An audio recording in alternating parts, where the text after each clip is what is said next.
Saudara-saudariku yang terkasih dalam Kristus Yesus, setelah beberapa kali aku mengunggah konten terkait studi Alkitab, pertanyaan-pertanyaan seputar Alkitab pun mulai berdatangan kepadaku secara beruntun melalui jalur pribadi di hampir semua media pesan yang aku gunakan.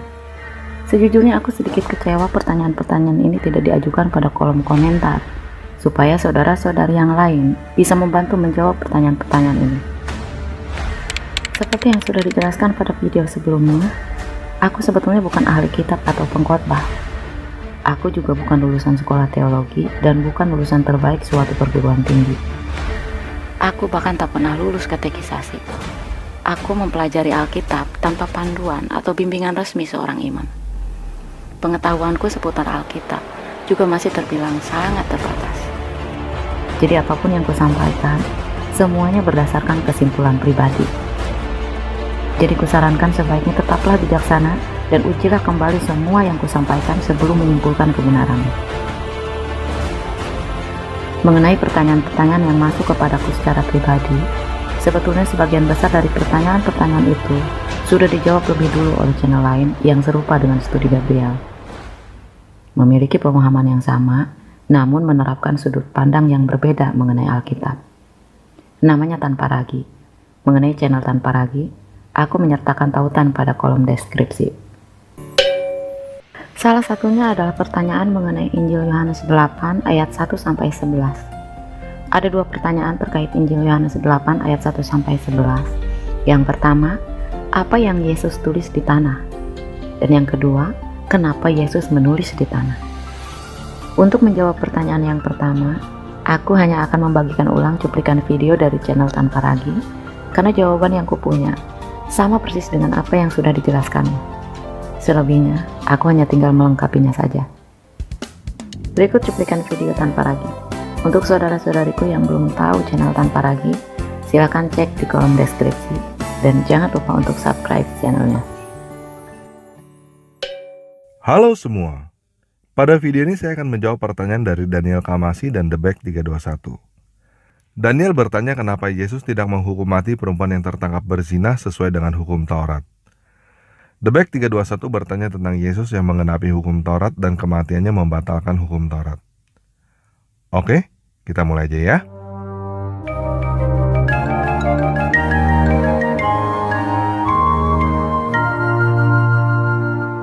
Sekarang kita baca dulu ayat yang dipertanyakan oleh Daniel ya. Yohanes 8 ayat 2-11. Pagi-pagi benar Yesus berada di bait suci dan seluruh rakyat datang kepadanya. Ia duduk dan mengajar mereka. Maka ahli-ahli Taurat dan orang-orang Farisi membawa kepadanya seorang perempuan yang kedapatan berbuat zina. Mereka menempatkan perempuan itu di tengah-tengah, lalu berkata kepada Yesus, "Rabi, perempuan ini tertangkap basah ketika ia sedang berbuat zina. Musa dalam hukum Taurat memerintahkan kita untuk melempari perempuan-perempuan yang demikian. Apa pendapatmu tentang hal itu?" Mereka mengatakan hal itu untuk mencobai dia, supaya mereka memperoleh sesuatu untuk menyalahkannya. Tetapi Yesus membungkuk lalu menulis dengan jarinya di tanah. Dan ketika mereka terus-menerus bertanya kepadanya, ia pun bangkit berdiri lalu berkata kepada mereka, "Barang siapa di antara kamu yang tidak berdosa, hendaklah ia yang pertama melemparkan batu kepada perempuan itu." Lalu ia membungkuk pula dan menulis di tanah. Tetapi setelah mereka mendengarkan perkataan itu, pergilah mereka seorang demi seorang mulai dari yang tertua. Akhirnya tinggallah Yesus seorang diri dengan perempuan itu yang tetap di tempatnya. Lalu Yesus berdiri dan berkata kepadanya, "Hei perempuan, di manakah mereka? Tidak adakah seorang yang menghukum kau?" Jawabnya, "Tidak ada Tuhan." Lalu kata Yesus, "Aku pun tidak menghukum kau. Pergilah. Dan jangan berbuat dosa lagi mulai dari sekarang." Nah, sebenarnya ada seorang pengunjung yang juga menanyakan cerita yang sama. Apa yang sebenarnya Yesus tulis di tanah yang membuat semua orang pergi? Pada cerita itu tidak diceritakan apa yang Yesus tulis di tanah. Tetapi saya ingin mengajak teman-teman untuk membaca apa yang sebenarnya tertulis dalam hukum Musa. Imamat 20 ayat 10. Bila seorang laki-laki berzinah dengan istri orang lain, yakni berzinah dengan istri sesamanya manusia, pastilah keduanya dihukum mati. baik laki-laki maupun perempuan yang berzinah itu. Kalau kita perhatikan pada ayat ini, yang seharusnya dihukum mati adalah laki-laki dan perempuan yang berzinah itu. Tetapi para ahli Taurat dan orang Farisi hanya membawa yang perempuan aja. Menurut saya, satu kutipan ayat ini aja udah cukup untuk bikin semua orang mundur. Apalagi kalau Yesus juga menulis di tanah apa yang dia ajarkan di dalam Matius 5 ayat 28. Setiap orang yang memandang perempuan serta menginginkannya, sudah berzinah dengan dia di dalam hatinya. Paham ya? Berdasarkan video tersebut, kita sudah bisa menyimpulkan apa yang ditulis Yesus di tanah. Saat Yesus menulis untuk pertama kali, Yesus menuliskan hukum Taurat. Saat Yesus menulis untuk kedua kali, Yesus menuliskan hukum yang telah digenapi. Mengenai pertanyaan yang kedua, kenapa Yesus menulis di tanah?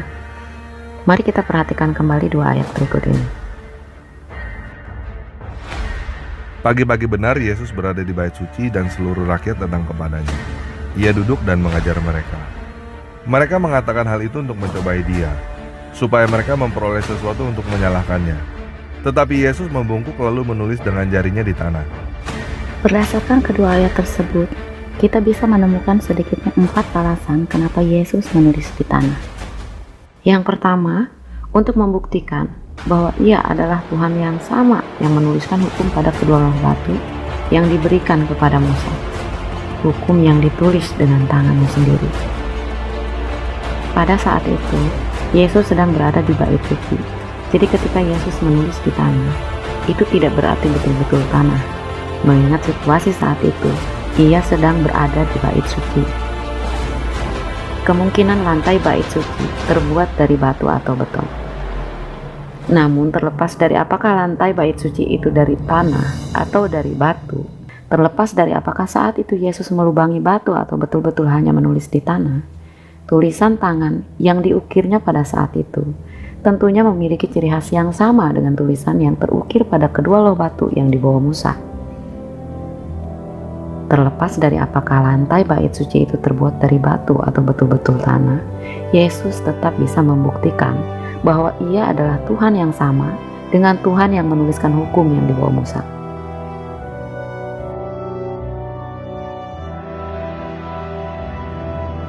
Alasan yang kedua adalah untuk membuktikan bahwa ia adalah Tuhan yang maha mengetahui. Yesus tahu gak sebenarnya perempuan itu berzinah apa enggak? Apakah Yesus tahu berapa banyak laki-laki di antara mereka yang berkerumun itu yang menginginkan perempuan itu di dalam hatinya? Tahu. Di dalam Yohanes 4 ayat 17-18, Yesus bahkan tahu perempuan yang sedang berbicara kepadanya udah kawin 5 kali. Alasan yang ketiga adalah untuk membuktikan bahwa ia memiliki kuasa untuk menggenapi hukum yang telah dibuatnya. Yesus menggenapi hukum. Kata lain yang bisa digunakan adalah Yesus memenuhi hukum. Maksudnya adalah Yesus membuat hukum menjadi penuh, tanpa ada celah. Sebagai contoh, hukum jangan berzina dibikin penuh oleh Yesus dengan berkata memandang perempuan serta menginginkannya sudah berzinah di dalam hati. Hukum jangan berzinah jasmani dibikin penuh oleh Yesus dengan hukum jangan berzinah rohani.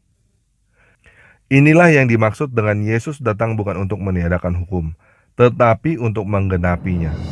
Dan alasan yang keempat, untuk membuktikan bahwa ia Tuhan yang adil di atas kedua hukum itu. Kedua alasan ini dibuktikan pada dua situasi yang berbeda dengan satu keputusan yang sama. Situasi yang pertama dibuktikan secara terbuka dan situasi yang kedua dibuktikan secara pribadi. Dan keputusannya tidak berubah, baik ketika di depan umum maupun ketika perempuan itu tinggal sendiri dengan dia. Perempuan itu tidak dihukum karena laki-laki yang berzina dengan dia tidak dihukum. Perempuan itu tidak dihukum supaya ia bisa bertobat. Situasi yang pertama untuk menyatakan keadilannya atas hukum Taurat, dan situasi yang kedua untuk menyatakan kasih karunia.